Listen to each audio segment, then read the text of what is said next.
بسم اللہ الرحمن الرحیم۔ دی مسلم پوسٹ کے معزز سامعین و ناظرین السلام علیکم۔ ایک نئی ویڈیو کے ساتھ واسط زمان آپ کی خدمت میں حاضر ہے۔ ناظرین، جیسا کہ آپ کو معلوم ہے کہ پاکستان میں پچھلے دنوں ناموس رسالت کے نام پر ایک جھوٹا نبوت کا دعوے دار قتل ہوا۔ یہ قتل ماورائے عدالت ہوا۔ یہ قتل ٹھیک ہوا یا نہیں، اس کے متعلق اپنی رائے سے آگاہ ضرور کیجیے گا۔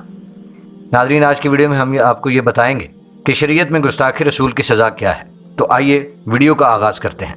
گستاخی رسول کی سزا اور اس کی توبہ کی قبولیت اور عدم قبولیت کے حوالے سے 3 موقف پائے جاتے ہیں۔ پہلا موقف یہ ہے کہ اہانت رسول مآب صلی اللہ علیہ وسلم کا مرتکب بہر صورت واجب القتل ہے اور اس کی توبہ مطلقاً کسی صورت میں قبول نہیں کی جائے گی، خواہ وہ قبل الاخذ یعنی مقدمے کے اندراج یا گرفتاری سے پہلے ہی توبہ کرے، یا بعد الاخذ یعنی مقدمے کے اندراج یا گرفتاری کے بعد تائب ہو۔ ہر صورت برابر ہے، کسی صورت میں بھی قطعاً قبولیت توبہ کا اعتبار نہیں کیا جائے گا۔ اس موقع پر دلائل آپ کی خدمت میں حاضر ہیں۔ قرآن مجید میں اللہ فرماتا ہے، اور اگر آپ ان سے دریافت کریں تو وہ ضرور یہی کہیں گے کہ ہم تو صرف سفر کاٹنے کے لیے بات چیت اور دل لگی کرتے تھے۔ فرما دیجئے، کیا تم اللہ اور اس کی آیتوں اور اس کے رسول صلی اللہ علیہ وسلم کے ساتھ مذاق کر رہے تھے؟ اب تم معذرت مت کرو، بے شک تم اپنے ایمان کے اظہار کے بعد کافر ہو گئے ہو۔ سورۃ التوبہ۔ مفسرین کرام اس آیت مبارکہ کی تفسیر میں فرماتے ہیں کہ تم کافر ہو چکے ہو، یعنی تمہارا کفر حضور صلی اللہ علیہ وسلم کو اذیت و تکلیف دینے، آپ صلی اللہ علیہ وسلم کی شان اقدس میں طعن و تشنیع کرنے کی وجہ سے ظاہر ہو چکا ہے۔ ان مفسرین میں عبداللہ بن عمر بداوی، ابو سعود محمد بن محمد اور آلوسی روح المعانی، دیگر مفسرین کرام کی اکثریت نے بھی یہی موقف اپنایا ہے۔ سورہ احزاب کی آیت مبارکہ میں ہے کہ بے شک جو لوگ اللہ اور اس کے رسول صلی اللہ علیہ وسلم کو اذیت دیتے ہیں، اللہ ان پر دنیا اور آخرت میں لعنت بھیجتا ہے اور اس نے ان کے لیے ذلت آمیز عذاب تیار کر رکھا ہے۔ اس آیت کریمہ سے علامہ ابن تیمیہ رحمۃ اللہ علیہ استدلال کرتے ہیں کہ کوئی بھی مسلمان جو حضور صلی اللہ علیہ وسلم کی بے ادبی و گستاخی کرے گا، اسے توبہ کا موقع دیے بغیر قتل کر دیا جائے گا، اگرچہ وہ گرفتاری کے بعد توبہ کر لے۔ یہی مذہب جمہور ہے۔ علامہ ابن تیمیہ رحمۃ اللہ علیہ مزید بیان کرتے ہیں کہ نسبت رسول صلی اللہ علیہ وسلم سے یہ ثابت ہے، شان رسول صلی اللہ علیہ وسلم کی شان میں گستاخی و بے ادبی کا ارتکاب کرنے والے کی سزا توبہ کا موقع دیے بغیر اسے قتل کرنا ہے۔ حدیث رسول صلی اللہ علیہ وسلم سے بھی یہی بات سامنے آئی ہے۔ حضور صلی اللہ علیہ وسلم نے اس شخص کے بارے میں بغیر توبہ کا موقع دیے قتل کرنے کا حکم صادر فرمایا جس نے آپ صلی اللہ علیہ وسلم کی طرف جھوٹ منسوب کیا۔ ابن تیمیہ الصارم المسلول علی شاتم الرسول صلی اللہ علیہ وسلم۔ فتنہ اہانت رسول صلی اللہ علیہ وسلم میں مسلم و غیر مسلم کا امتیاز روا نہیں رکھا جائے گا، دونوں پر حد کا اجرا ہوگا، کوئی بھی اس سے مستثنیٰ نہیں ہو سکتا۔ امام مالک رحمۃ اللہ علیہ نے اسی چیز کو واضح کرتے ہوئے فرمایا کہ جس شخص نے رسول اللہ صلی اللہ علیہ وسلم کو گالی دی یا عیب لگایا یا آپ کی تنقیص کی تو وہ قتل کیا جائے گا، خواہ وہ مسلمان ہو یا کافر، اور اس کی توبہ قطعاً قبول نہیں کی جائے گی۔ امام احمد بن حنبل نے فرمایا، ہر وہ شخص جس نے حضور صلی اللہ علیہ وسلم کو گالی دی یا تنقیص و اہانت کا مرتکب ہوا، خواہ وہ مسلمان ہو یا کافر، اس جسارت پر سزائے قتل اس پر لازم ہو جائے گی۔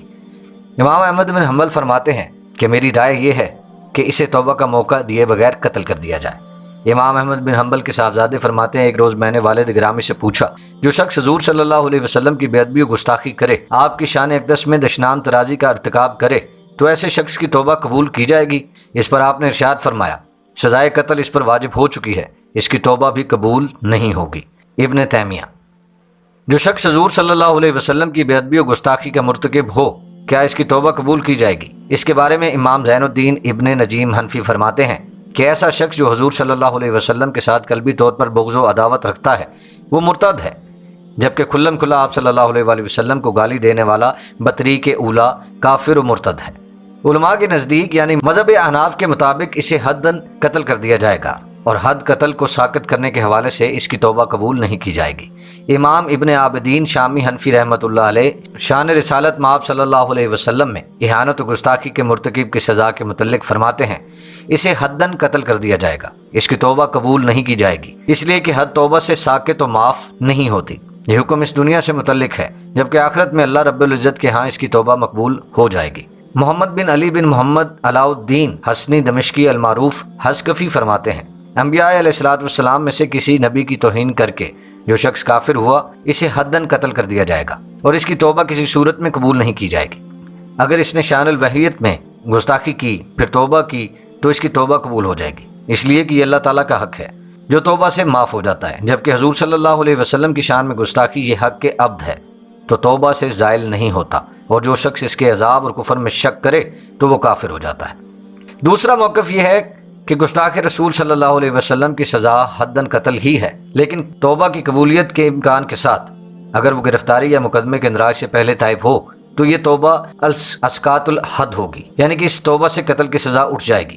اکثر شوافی اور بعض احناف نے اس موقف کو اختیار کیا ہے۔ امام ابو یوسف نے فرمایا کہ کوئی بھی شخص جس نے حضور صلی اللہ علیہ وسلم کو گالی دی یا آپ صلی اللہ علیہ وسلم کی تکذیب اور عیب جوئی کی یا آپ کی شان اقدس میں تنقیص و اہانت کا مرتکب ہوا تو وہ کافر ہو جائے گا اور بیوی سے اس کا نکاح بھی ٹوٹ جائے گا۔ اگر وہ توبہ کرے تو درست، وگرنہ اسے قتل کر دیا جائے گا۔ امام ابن عابدین شامی نے امام اعظم ابو حنیفہ رحمۃ اللہ علیہ کا دوسرا قول اس طرح بیان کیا کہ اگر کوئی مسلمان شان رسالت میں آپ صلی اللہ علیہ وسلم میں گستاخی کرے تو اس سے توبہ کا مطالبہ کیا جائے گا، پھر اگر وہ توبہ کرے تو بہتر، ورنہ مرتد کی طرح قتل کر دیا جائے گا۔ احناف میں سے بعض ائمہ نے قبل الاخذ توبہ کی جو صورت بیان کی ہے، اس کی وجہ یہ ہے کہ انہوں نے گستاخ رسول صلی اللہ علیہ وسلم کو بھی عام مرتدین کی صف میں شامل کرتے ہوئے اس پر ارتداد کے احکام جاری کر دیے، کیونکہ احناف کے نزدیک مرتد کو توبہ کا موقع دیا جاتا ہے۔ اتمام حجت کے لیے اس پر بھی توبہ کی پیشکش کی جاتی ہے، مگر اس کے باوجود اس سے تعزیراً قید بھی کیا جاتا ہے۔ غرض یہ، بعض ائمہ حناف نے حد ساکت کرنے کے لیے قبول توبہ کا جو قول کیا ہے، اس میں سبب اختلاف ٹھہرا کہ ان کے نزدیک حضور صلی اللہ علیہ وسلم کی بے ادبی و گستاخی اور اہانت و تنقیص ایسا کفر ہے جو باعث ارتداد ہے، اس لیے انہوں نے ارتداد کی صورت میں قبولیت توبہ کے احکام کا گستاخ رسول صلی اللہ علیہ وسلم پر بھی اطلاق کر دیا ہے۔ ان کے نزدیک اس کے لیے توبہ کی گنجائش پیدا ہو گئی ہے، جبکہ بعض ائمہ نے تطبیق پیدا کرتے ہوئے فرمایا کہ امر واقع یہ ہے کہ جو شخص حضور صلی اللہ علیہ وسلم کی گستاخی و اہانت کے سبب کافر و مرتد ہوا وہ عام مرتدین سے مستثنیٰ ہے۔ عام مرتدین کے لیے اتمام حجت کے طور پر قبولیت توبہ کے معاملات ہوں گے، جبکہ شاتم رسول کے لیے قبولیت توبہ کی کوئی صورت ہی نہیں۔ اسی چیز کو امام شیخ زین الدین ابن نجیم نے نقل فرمایا ہے۔ تیسرا موقف پہلے موقف کی ہی تائید ہے، سزائے قتل حداً واجب ہے، توبہ بھی قبول نہیں۔ قبولیت توبہ کا مفہوم ان کے ہاں عند اللہ، یعنی کہ اللہ کی طرف مقبولیت کا ہے، عند الناس یعنی لوگوں میں قبولیت مراد نہیں۔ اس کی توبہ سے آخرت کی سزا و عقوبت تو مرتفع ہو جائے گی، مگر توبہ سے حد قتل قطعاً ساقط نہیں ہوگی۔ یہ بات ذہن نشین رہے کہ موقف ثالث کے مطابق عند اللہ قبولیت توبہ سے اس شخص کو یہ فائدہ ہوگا کہ سزائے موت کے بعد اس پر احکام اسلام کا اجرا ہوگا، نماز جنازہ ادا کی جائے گی، تکفین و تدفین بھی اس کے ساتھ مسلمانوں کے جیسا سلوک کیا جائے گا۔ اس ساری بحث کا خلاصہ یہ ہے کہ در حقیقت تیسرا موقف بھی پہلا موقف ہی ہے۔ اس میں بھی قبولیت توبہ کو اسقاط قتل کے ساتھ متعلق نہیں کیا گیا، بلکہ قبولیت توبہ کا تعلق عند اللہ مقبولیت کے ساتھ خاص ہے، اور اس کے وقت موت مسلم و غیر مسلم ہونے کے ساتھ مختص ہے، کیونکہ اس بنا پر ہی تو فیصلہ کیا جائے گا کہ اس کی نماز جنازہ پڑھائی جائے یا اس کی تکفین و تدفین کی جائے یا نہ کی جائے۔ پہلے اور تیسرے موقف میں یہی بات قدرے مشترک ہے کہ سزائے موت کسی بھی صورت میں مرتفع نہ ہوگی، بہر صورت اس کا نفاذ ہوگا۔ اس اعتبار سے تیسرا موقف بھی حقیقتاً پہلا موقف ہی قرار پاتا ہے۔ امام ابن عابدین شامی تیسرے موقف کے حوالے سے گستاخ رسول کی مطلقاً عدم قبولیت توبہ اور اس پر بہر صورت حد قتل کے اجراء و نفاذ اور بعد از توبہ اس پر مسلمانوں کے احکام جاری کرنے کے متعلق فرماتے ہیں کہ شان رسالت صلی اللہ علیہ وسلم میں گستاخی و بے ادبی کرنے والے ایسے شریر و گستاخ کفار کو قتل کرنا واجب ہے، خواہ یہ توبہ کریں یا نہ کریں، اس لیے کہ اگر یہ گستاخی و اہانت کے بعد توبہ کر لیں اور دوبارہ مسلمان ہو بھی جائیں تو انہیں مذہب مشہور کے مطابق حداً قتل کر دیا جائے گا۔ توبہ اور دوبارہ اسلام قبول کرنے کی وجہ سے قتل کے بعد ان پر مسلمانوں کے احکام تدفین و تکفین جاری کیے جائیں گے، اور اگر یہ اپنے کفر و عداوت و دشمنی پر قائم رہیں تو انہیں کفر و ارتداد کی وجہ سے قتل کر دیا جائے گا، اور قتل کے بعد ان پر مشرکین کے احکام جاری کر دیے جائیں گے۔ ہمارے نزدیک حضور صلی اللہ علیہ وسلم کی ادنا سی گستاخی اور بے ادبی، توہین و تنقیص، تحقیر و استخفاف، صریح ہو یا بانداز اشارہ و کنایا، ارادی ہو یا غیر ارادی، گستاخی کی نیت سے ہو یا بغیر اس کے، حتیٰ کہ وہ محض گستاخی پر دلالت کرے، تو اس کا مرتکب کافر و مرتد اور واجب القتل ہے۔ اب رہی بات گستاخ رسول کا تعین اور سزا لاگو کون کرے گا، اس کا جواب یہ ہے کہ ریاست اور قانون کے ہوتے ہوئے کسی فرد واحد یا جماعت کو قانون ہاتھ میں لینے کی اجازت ہرگز نہیں۔ ہاں، اگر عدالتیں انصاف مہیا نہ کر رہی ہوں تو قوم کا فرض بنتا ہے کہ جدوجہد کریں اور نظام تبدیل کروائیں، مگر یہ اعتراض کرنا غلط ہے کہ عدالتیں انصاف مہیا نہیں کرتی تو قانون کو ہاتھ میں لے لیا جائے۔ طاقت عوام کے ہاتھ میں ہوتی ہے، عوام چاہے تو بحیثیت قوم اٹھے اور بوسیدہ نظام کو جڑ سے اکھاڑ پھینکے، تاکہ ہر ایک کو عدل و انصاف مل سکے۔ ناظرین، میں امید کرتا ہوں آپ کو یہ ویڈیو پسند آئی ہوگی۔ اگر آپ کو یہ ویڈیو پسند آئی ہے تو ہمارے چینل کو ضرور سبسکرائب کیجیے اور بیل آئیکن کو ضرور پریس کیجیے۔ اگلی ویڈیو تک کے لیے بات سے زمان کو اجازت دیجیے۔ اللہ نگہبان۔